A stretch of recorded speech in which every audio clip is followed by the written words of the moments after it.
Hey folks, Mike with Vulcan Cyber. Every week, the First Officer's blog covers just a few of the stories that made the news in the cybersecurity world. Here is the TLDR version of 3 from our April 17th, 2023 edition. First up, pro-Russian threat actor Zarya claimed to have breached the operational infrastructure of an undisclosed Canadian pipeline. This claim was actually revealed in the recently leaked Pentagon documents. In response, Canadian cybersecurity experts claim to have no evidence to support Zarya's claim and suggest these are in fact part of a disinformation campaign. While this is turning into a bit of a we said, they said, and the phrase screenshotted or didn't happen comes to mind, the reality is that even if this particular breach is just information, pro-Russian threat actors have executed infrastructure attacks in the past. They may not want to escalate this to an active war level, but these attacks are happening and it's really nothing new. We've been dealing with more state-sponsored attacks since the start of the Ukraine conflict, and we can expect to see more of the same coming up in the future.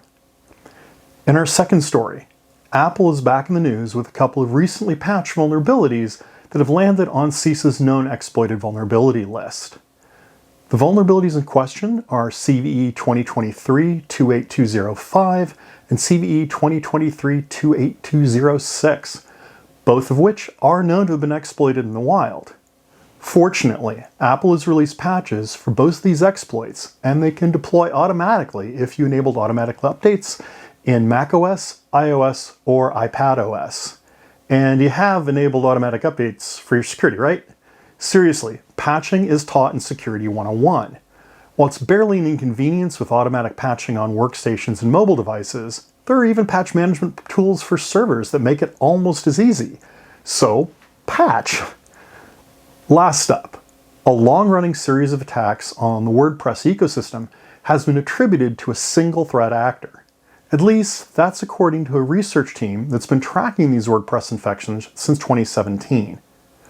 Multiple researchers have looked into these attacks, but this is the first time someone has connected the dots to link them all to a common source.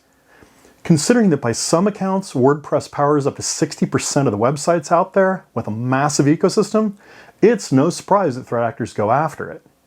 Given how many plugins and extensions there are, and how many places provide them, and the fact that a lot of site administrators aren't very security savvy, it makes perfect sense. What is interesting is that only now are a lot of these infections being attributed to a single source.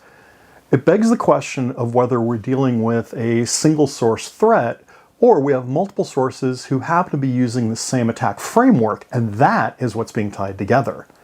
The bottom line, though, is if you're using WordPress, make sure you're getting your plugins from known sources, and you're making sure that they're doing what they're supposed to be doing, and you employ them securely. Now, finishing off with a couple of upcoming events. On April 24th to 27th, Vulcan Cyber will be at the RSA conference in San Francisco.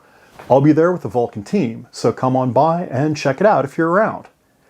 Then on May 23rd, Vulcan is holding our next virtual cybersecurity summit. It's free to attend, so sign up on the site and come on over and check it out.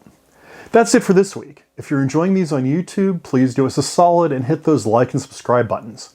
As always, thanks for watching, and we'll catch you next time.